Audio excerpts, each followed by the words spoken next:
আমার প্রিয় স্নেহের 2024 সালের নতুন বছরের পঞ্চম শ্রেণীর ছাত্রছাত্রী বন্ধুরা, আশা করি তোমার সবাই ভালো আছো। আজ আমরা যে বিষয়টি নিয়ে আলোচনা করবো পঞ্চম শ্রেণীর থার্ড সেমেটিভ অর্থাৎ ফাইনাল পরীক্ষার আমাদের পরিবেশের কোশ্চেন পেপার নিয়ে। দেখো সরাসরি স্ক্রিনে কিন্তু তোমরা পঞ্চম শ্রেণীর থার্ড সেমেটিভ অর্থাৎ ফাইনাল পরীক্ষার আমাদের পরিবেশের কোশ্চেন পেপারটা দেখতে পাচ্ছ। ফুল মার্কস আমাদের রয়েছে 50 আর সময় তোমাদের রয়েছে 2 ঘন্টা। একে দাগে রয়েছে সঠিক উত্তর বেছে নিয়ে লেখো যে কোনো 10টি, প্রতিবেশটি মান 1 করে 1 × 10 = 10। প্রথম, প্রাচীনকালে কীটনাশক হিসেবে ব্যবহার করা হতো, উত্তর হবে নিম পাতা। হারিয়ে যাওয়া একটি ঔষধি গাছের নাম হলো, উত্তর হবে মুক্তাঝুরি। জীবাশ্ম জ্বালানির উদাহরণ হলো, উত্তর হবে কয়লা। কলকাতায় প্রথম রিক্সা চালু হয়, উত্তর হবে 1900 খ্রিস্টাব্দে। কাগজের ইংরেজি নাম পেপার এসেছে, উত্তর হবে প্যাপিরাস থেকে। সূর্যগ্রহণ হয় অমাবস্যা তিথিতে। অন্ন সপ্তাহ পালনের উদ্দেশ্য গাছপালা লাগানো। সৌরজগতের সবচেয়ে বড় গ্রহ হলো বৃহস্পতি। সেদিকে পৃথিবীতে আলো আসতে সময় লাগে 8 মিনিট। বিশ্ব বয়স্ক দিবস পালন করা হয় 1 অক্টোবর। ভূমিকম্পের দেশ বলা হয় জাপানকে। এপিও ছাপ থাকে জেলের শিশিতে। মুখ্য জ্বরের মূল কারণ হলো, উত্তর হবে চাঁদের আকর্ষণ। পরে রয়েছে সত্য মিথ্যা লেখো যে কোনো 5টি, প্রতিবেশটি মান 1 করে 1 × 5 = 5। সাঁওতাল বিদ্রোহের নেতা ছিলেন সিধু কানু, উত্তর হবে ঠিক, তাহলে সত্য লিখব। বন্য উদ্ভিদ হলো আম, জাম, লিচু ইত্যাদি, তবে ভুল, তাহলে আমরা মিথ্যা লিখব। ভারতের সেরা চিকিৎসক ছিলেন ডক্টর বিধানচন্দ্র রায়, উত্তর হবে ভুল, তাহলে আমরা মিথ্যা লিখব। রবীন্দ্রনাথ ঠাকুর অর্থনীতি বিষয়ে নোবেল পুরস্কার পেয়েছেন, উত্তর হবে ভুল, তাহলে আমরা মিথ্যা লিখব। জনসংখ্যা বৃদ্ধি পরিবেশের কোনো ক্ষতি করে না, উত্তর হবে ভুল, তাহলে আমরা ভুল লিখব। ছোটদের কাজ করিয়ে আয় করা বেআইনি, উত্তর হবে ঠিক, তাহলে আমরা সত্য লিখব। পরের প্রশ্ন, পৃথিবীতে 3 ভাগ জল ও 1 ভাগ স্থল, উত্তর হবে ঠিক, তাহলে আমরা সত্য লিখব। 3 দাগে শূন্যস্থান পূরণ করা যে কোনো 5টি, প্রতিবেশটি মান 1 করে 1 × 5 = 5। বর্তমান জমিতে চাষ করা হয় ড্যাশ যন্ত্রের সাথে পাওয়ার টিলার। প্রশ্ন, ড্যাশ এর মাধ্যমে জলস্রোত বজায় থাকে, উত্তর হবে সূর্যের তাপ। চাঁদ হলো পৃথিবীর ড্যাশ, উত্তর হবে উপগ্রহ। তালপাতায় লেখা বইকে ড্যাশ বলে, উত্তর হবে পুঁথি। চাষের জমি বাড়াতে গিয়ে ড্যাশ কমতে লাগলো, উত্তর হবে বনভূমি। ড্যাশ পাখির পালক ছিল খুব সুন্দর, উত্তর হবে হুইলা। ড্যাশ বছর বয়স পর্যন্ত লেখাপড়া করা সকলের অধিকার, উত্তর হবে 14। একটি বাক্যে উত্তর দাও যে কোনো 5টি, প্রতিবেশটি মান 1 করে 1 × 5 = 5। বিশ্ব পরিবেশ দিবস কবে পালন করা, উত্তর হবে 5ই জুন। একটি লুপ্তপ্রায় মাছের নাম লেখো, উত্তর হবে সরপুঁটি। ধান কাটা ও ঝাড়ার আধুনিক যন্ত্রটির নাম, উত্তর হবে হারভেস্টার। ফুটবল খেল, তাতে শরীর মন ভালো হবে, উক্তিটি কোন বিখ্যাত মনীষী, সূত্র হবে স্বামী বিবেকানন্দ। ডিভিসির পুরো নাম কি, দামোদর ভ্যালি কর্পোরেশন। কলকাতায় রিক্সা প্রথম কোন কাজে ব্যবহৃত, উত্তর হবে মাল বহনের কাজে। মরা কোটাল কোন তিথিতে, উত্তর হবে অষ্টমী। ক্যাথিড্রাল কি, বড় গির্জাকে ক্যাথিড্রাল বলে। পরে রয়েছে 5 দাগে যে কোনো 5টি উত্তরীয় প্রশ্নের মান 2 করে 2 × 5 = 10। বন থেকে আমরা কী কী পাই? বনের বড় বড় গাছের কাঠ দিয়ে বাড়িঘর, টেবিল, চেয়ার, দরজা, জানলা তৈরি করা হয়। গাছের ছাল থেকে মশলা, ওষুধ, দড়ির আঁশ তৈরি হয়। খাদ্য হিসেবে পায় গাছের ফল। এছাড়া ফুল বিভিন্ন কাজে লাগে। গাছের পাতা দিয়ে থালা বাটি তৈরি হয়। বনের মৌচাক থেকে মধু ও মোম পাওয়া যায়। সামাজিক বনসৃজন কাকে বলে, বা সামাজিক বনসৃজন বলতে কী বোঝো? শহরাঞ্চলে লোকালয়ের মধ্যে ছোট বড় গাছ লাগিয়ে যে ছোট ছোট বন তৈরি করা হয় সেগুলিকে সমাজভিত্তিক বন বলে বা সামাজিক বনসৃজন বলে। শহরে গাছ না থাকলে শহর ধুলো ধোঁয়ায় ভরে যাবে। মানুষের মধ্যে শ্বাসকষ্টজনিত অসুখ বাড়বে। শহরাঞ্চলে বিশুদ্ধ অক্সিজেন গ্যাসের অভাব ঘটবে এবং ঠিকমতো বৃষ্টিপাত ঘটবে না, ফলে মানুষের মৃত্যু বেড়ে যেতে পারে। তাই শহরাঞ্চলে সমাজভিত্তিক বন গড়ে তোলা হয়। গাড়ির বিষাক্ত ধোঁয়া আমাদের কী ক্ষতি করে? পেট্রোল ও ডিজেল চালিত গাড়ি থেকে কার্বন মনোক্সাইডের মতো বিষাক্ত গ্যাস নির্গত হয়, যা আমাদের শরীরে প্রবেশ করে বিভিন্ন রোগের সৃষ্টি করে। গাড়ির এই ধোঁয়া আমাদের শ্বাসকষ্ট বা হাঁপানির মতো সমস্যাকে আরও বাড়িয়ে দেয়। রাস্তায় বেরোলে আমাদের কী কী সতর্কতা গ্রহণ করা উচিত? রাস্তায় চলতে গেলে সবসময় ফুটপাত ব্যবহার করা উচিত।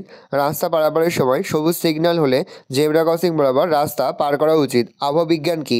পরিবেশ দূষণের ফলে কীভাবে বৃষ্টির ধরন বা আবহাওয়া বদলাচ্ছে তা বিজ্ঞানীরা বোঝার চেষ্টা করছে, সেই বিষয়টাকে আবহাওয়া বিজ্ঞান বলে। আবহাওয়ার পূর্বাভাস সম্বন্ধে জানাটাও এই বিষয়ের অংশ। টিকা লেখো, সূর্য সকল শক্তির উৎস। সূর্যের আলোতে গাছ খাদ্য তৈরি করে। আলো না থাকলে গাছ খাদ্য তৈরি করতে পারে না, ফলে সমস্ত জীবজগৎ আর থাকতো না। এছাড়া বীজ থেকে নতুন চারা গাছ জন্মানোর জন্য যে তাপের দরকার তা আসে সূর্য থেকে। এছাড়াও সূর্যের তাপে জল ফুটে বাষ্প হয়ে সেখান থেকে মেঘ সৃষ্টি হয় ও বৃষ্টিপাত হয়, ফলে পরিবেশের ভারসাম্য বজায় থাকে। এছাড়াও বর্তমানে সৌরশক্তির সাহায্যে বিদ্যুৎ উৎপাদন করা হচ্ছে। এইভাবেই বোঝা যায় যে সূর্য হলো সকল শক্তির বা সব শক্তির মূল উৎস। কয়লা ও পেট্রোলিয়াম কীভাবে তৈরি হয়? বহু যুগ আগে বিভিন্ন প্রাকৃতিক বিপর্যয়ের ফলে বিস্তীর্ণ অঞ্চল জুড়ে গাছপালা মাটির তলায় চাপা পড়ে যায়। অনেক দিন ধরে মাটির নিচে প্রবল চাপে ও তাপে সেগুলি কয়লায় পরিণত হয়েছে। সমুদ্রের নিচে থাকা বহু প্রাণী, জলজ উদ্ভিদের মৃতদেহ পলির চাপে পেট্রোলিয়ামে পরিণত হয়েছে। চারিদিকে যে কোনো 5টি প্রশ্ন দিলে প্রশ্নের মান 3 করে 3 গুণ 5 = 15। প্রশ্ন, খনি অঞ্চলে ধস কাটানোর প্রথম প্রশ্ন, খনি অঞ্চলে ধস আটকানোর জন্য কী কী ব্যবস্থা নেওয়া হয়? তার সঙ্গে যে কয়লা খনির ভেতরটা কেমন? খনি অঞ্চলে প্রচুর পরিমাণে গাছ লাগানো হয় যাতে গাছের শিকড়গুলি মাটির নিচে জালের মতো ছড়িয়ে মাটিকে শক্ত করে ধরে রাখতে পারে। আর অবশ্যই কয়লা তোলার পর খনিগুলির ফাঁকা স্থান বালি দিয়ে ভরাট করা হয়। কয়লা খনির ভিতরটা একটা সুড়ঙ্গ, তার মেঝে, দেওয়াল, ছাদ সব কয়লার। দেওয়াল দিয়ে এখানে সেখানে জল চুইয়ে পড়ে, পথটা কাদা কাদা মতন। পরের প্রশ্ন, বর্তমানে কী কারণে বনভূমি ধ্বংস হচ্ছে লেখো। মানুষের বসবাসের জন্য চায় বাসস্থান আর চাষের জন্য চাই জমি। সেই চাষের জমি তৈরির জন্য মানুষ প্রথম গাছ কাটতে লাগলো। তারপর যতদিন গেল জনসংখ্যা বাড়তে লাগলো, আরও বেশি পরিমাণ চাষের জমির প্রয়োজন হলো। মানুষের থাকার জন্য ঘরবাড়ির প্রয়োজন হলো। তখন মানুষ আরও বেশি করে গাছ কেটে জঙ্গল সাফ করে চাষের জমি বাড়ালো, নিজেদের ঘরবাড়ি তৈরি করলো। এইভাবেই মানুষ বন জঙ্গল ধ্বংস করেছে। ভূমিকম্পপ্রবণ এলাকায় কাঠের বাড়ি বানানো হয় কেন? কাঠের বাড়ি সহজে ভাঙে না, যদিও বা ভেঙে যায় তাহলেও ঘরের জিনিসপত্র ভাঙার বা জীবনহানি হওয়ার সম্ভাবনা কম থাকে। এছাড়াও ওই কাঠ দিয়ে আবার নতুন করে বাড়ি বানানো যায়। তাই ভূমিকম্পপ্রবণ এলাকায় মানুষজন কাঠের বাড়িতে বাস করেন। হরবান কাকে বলে? যে সমস্ত নদী নুড়ি পাথর জমে ভরাট হয়ে গেছে, হঠাৎ খুব বৃষ্টি হলে সেই সব নদী অনেক জলে ভরে যায়, অত জল নদী বয়ে নিয়ে যেতে পারে না, তখন নদীতে বন্যা হয়। একেই বলে হরপা। গত কয়েক বছরে পুরুলিয়া, জলপাইগুড়ি আর উত্তরাখণ্ডে এমনই হরপা বান দেখা গেছে। জোয়ার ও ভাটা কীভাবে ঘটে তা সংক্ষেপে লেখো। পৃথিবীর জলরাশির উপর চাঁদের আকর্ষণ ও পৃথিবীর ঘূর্ণন, এই দুয়ের ফলে পৃথিবীতে জোয়ার ভাটা হয়। পৃথিবীর যে অংশটি চাঁদের সামনে আছে সেই অংশের জল চাঁদের আকর্ষণের জন্য খুব বেশি বাড়ে, ফলে সেখানে মুখ্য জোয়ার হয়। ঠিক এভাবেই পেছনের দিকের অংশের জলও বাড়ে, তবে ততটা নয়। ওই অংশের গৌণ জোয়ার ঘটে। গৌণ জোয়ারের জন্য পৃথিবীর ঘূর্ণন দায়ী, আর এই মুখ্য গৌণ জোয়ারের মাঝের দুই অংশের জল নেমে যায়, ফলে সেখানে ভাটা হয়।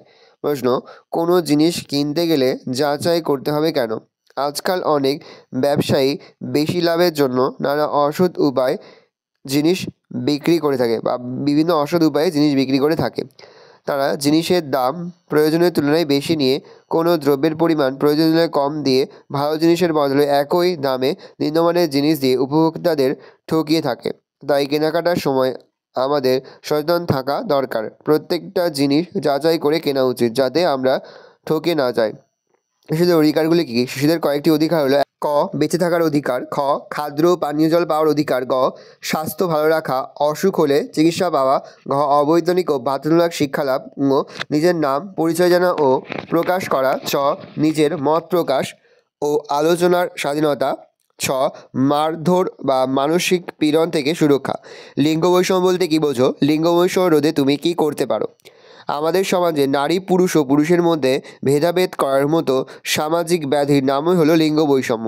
আমাদের প্রত্যেকেরই উচিত সমাজে নারী জাতিকে যথাযথ সম্মান দেওয়া ও তাদের পুরুষের সমান মর্যাদা দেওয়া। যেমন আমি আমার বোনের ওপর সমস্ত কাজের দায়িত্ব তুলে না দিয়ে বোনের সঙ্গে মিলে কাজ করব, বাড়িতে তৈরি করা খাবার দুজনে ভাগ করে খাবো। ভালো করে দেখে নাও, এই রয়েছে টোটাল তোমাদের থার্ড সামেটিভ অর্থাৎ ফাইনাল পরীক্ষার পঞ্চম শ্রেণীর আমাদের পরিবেশের কোশ্চেন পেপার। তাহলে তোমার কোশ্চেনটা দেখে নাও।